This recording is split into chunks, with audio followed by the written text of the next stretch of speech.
سورۃ الملک قرآن پاک کا 67واں باب ہے جو اسلامی تعلیمات پر گہرا اثر ڈالتی ہے۔ اسے بادشاہت یا حاکمیت کہا جاتا ہے اور یہ اللہ کی کائنات پر مکمل حکمرانی کو ظاہر کرتی ہے۔ یہ سورہ مکہ میں نازل ہوئی اور اس میں 30 آیات ہیں۔ ہر آیت میں گہرے معنی ہیں جو اللہ کے وجود، زندگی اور موت کے مقصد اور آخرت کے بارے میں سوچنے کی دعوت دیتی ہے۔ یہ سورہ قارئین کو ان بڑے خیالات پر غور کرنے کی ترغیب دیتی ہے۔ سورۃ الملک کا بنیادی مقصد اللہ کی تخلیق پر اس کی مکمل حکمرانی کا اعتراف کرنا ہے۔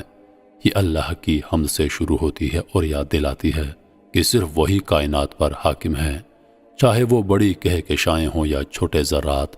یہ سورہ ایک روحانی محافظ کے طور پر کام کرتی ہے جو اس شخص کو قبر میں عذاب سے محفوظ رکھتی ہے جو اسے پڑھتا ہے۔ نبی کریم صلی اللہ علیہ وآلہ وسلم نے اس کی تلاوت کو سونے سے پہلے پڑھنے کی تلقین فرمائی کیونکہ یہ مومن کے حق میں سفارش کرتی ہے اور اسے عذاب سے بچاتی ہے۔ قرآن مجید اللہ کا کلام اور رب کی آخری آسمانی کتاب ہے۔ پورا قرآن خیر و بھلائی اور رحمت و برکت اور شفا کا سرچشمہ ہے۔ اس پر ایمان لانا، تلاوت کرنا، آیات میں تدبر کرنا، عمل کرنا، شفا کے لیے قرآنی آیات پڑھ کر دم کرنا اور پوری زندگی اس کے مطابق گزارنا قرآن کا حق ہے۔ البتہ رسول کریم صلی اللہ علیہ وآلہ وسلم نے کچھ صورتوں اور آیتوں کی خصوصی فضیلت بیان فرمائی۔ انہی میں سے ایک صورت سورۃ الملک ہے۔ سورۃ الملک کی 3 فضیلتیں احادیث میں موجود ہیں۔ پہلی فضیلت، حضور پاک صلی اللہ علیہ وآلہ وسلم نے فرمایا، جابر رضی اللہ عنہ سے روایت ہے کہ حضور پاک علیہ الصلاۃ والسلام جب تک علم تنزیل اور تبارک الذی پڑھ نہ لیتے سوتے نہ تھے۔ یہ سورہ مبارکہ اپنے ساتھی کے لیے شفاعت کرے گی یہاں تک کہ اس کو معاف کر دیا جائے گا۔ نبی علیہ الصلاۃ والسلام نے فرمایا، قرآن میں ایک سورت ہے جس میں 30 آیاتیں ہیں، وہ اپنے پڑھنے والے کے لیے اللہ تعالیٰ سے سفارش کرے گی حتیٰ کہ اس کی مغفرت کر دی جائے گی، اور وہ سورہ تبارک الذی بیدہ الملک ہے۔ تیسری فضیلت، سورہ ملک قبر کے عذاب سے بچانے والی ہے۔ اس سورت کا ساتھی قبر کے عذاب سے انشاءاللہ تعالی محفوظ رہے گا۔ حضور علیہ الصلاۃ والسلام نے ارشاد فرمایا، سورہ ملک قبر کے عذاب کو روکنے والی ہے۔ محترم ناظرین، تینوں فضیلتیں بڑی اہم ہیں۔ اس سورت کو سونے سے پہلے پڑھنے کی تلقین ہے چونکہ نیند موت کی طرح ہے، بلکہ اللہ کے رسول نے سونے کی دعا میں نیند کو موت قرار دیا ہے۔ حضور کا اسے سونے کے وقت پڑھنے کے لیے انتخاب کرنے کی وجہ آخرت میں اس کے خصوصی فوائد ہیں، جیسا کہ دوسری اور تیسری فضیلت سے واضح ہے کہ یہ سورت عذاب قبر سے حفاظت کا ذریعہ ہے اور آخرت میں مضبوط شفاعت کی شکل میں نجات کا سبب بنے گی۔ گویا اس سورت کا اہتمام کرنے والا آخرت میں کامیاب ہو جائے گا انشاءاللہ۔ ناظرین، سورۃ الملک کی فضیلت کا تقاضا ہے کہ ہم اسے ویسے ہی پڑھنے کا اہتمام کریں جیسا کہ پیارے آقا صلی اللہ علیہ وآلہ وسلم کا معمول تھا۔ اس سورت کی اہمیت کا راز کیا ہے؟ سونے سے پہلے اسے پڑھنے کا کیا راز ہے؟ یہ قابل غور پہلو ہے۔ جب ہم اس سورت کی آیات پر غور کرتے ہیں تو ہمیں پتہ چلتا ہے کہ یہ سورت رب العالمین کی عظمت، بادشاہت، قدرت اور ربوبیت کی تعلیم پر مشتمل ہے۔ اس سے بندے کے دل میں خالق و مالک کا خوف اور اللہ کی تعظیم پیدا ہوتی ہے۔ اسی سورہ مبارکہ میں اللہ تعالیٰ نے تنہائی میں خوف الہی کے فوائد کا ذکر کرتے ہوئے ارشاد فرمایا، بے شک جو لوگ اپنے پروردگار سے غائبانہ طور پر ڈرتے ہیں ان کے لیے بخشش ہے اور بڑا اجر و ثواب ہے۔ اللہ کا خوف بڑی عظیم عبادت ہے اور اس عبادت کا انعام اللہ تعالیٰ کی جنت ہے۔ ہاں، جو شخص اپنے رب کے سامنے کھڑے ہونے سے ڈرتا رہا ہوگا اور اپنے نفس کو خواہش سے روکا ہوگا تو بے شک جنت ہی اس کا ٹھکانہ ہے۔ سورۃ الملک زندگی کا مقصد، خالق کائنات کی تعظیم اور رب العالمین کی محبت سکھاتی ہے۔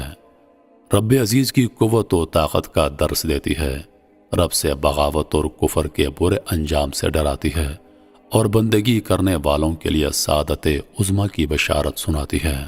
اللہ تعالیٰ نے پہلے ہی آیت میں فرمایا کہ بادشاہت کا مالک وہی اللہ ہے جس کے خیر و برکت کی کوئی انتہا نہیں ہے اور وہ ہر چیز پر مکمل قدرت رکھنے والا ہے۔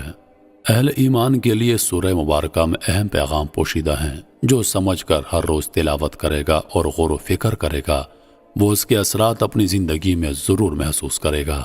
چند اہم پیغامات یہ ہیں۔ برکت یعنی خیر میں اضافہ اور دوام و ہمیشگی رب کی طرف سے ہے۔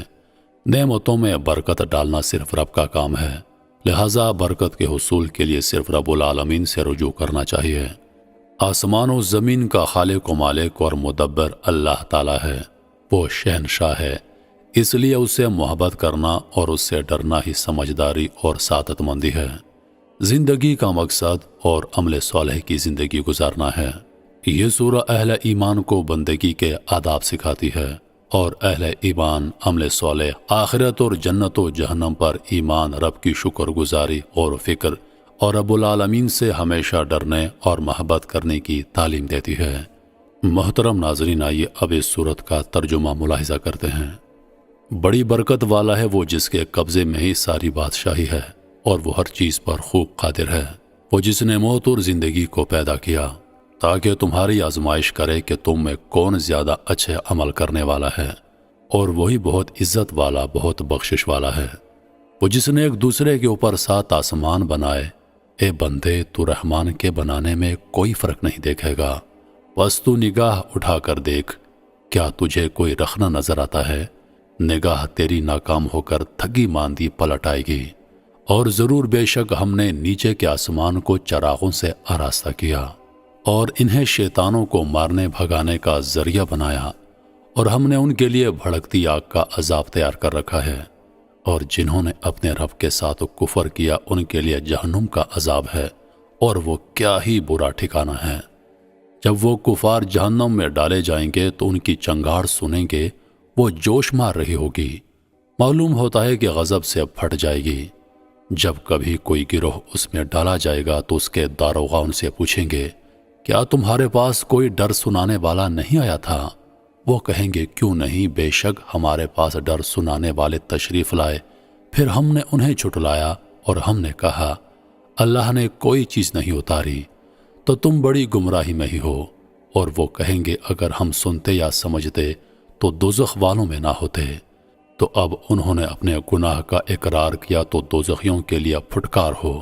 بے شک جو لوگ بغیر دیکھے اپنے رب سے ڈرتے ہیں ان کے لیے بخشش اور بڑا ثواب ہے۔ اور تم اپنی بات آہستہ کہو یا آواز سے، بے شک وہ دلوں کی بات خوب جانتا ہے۔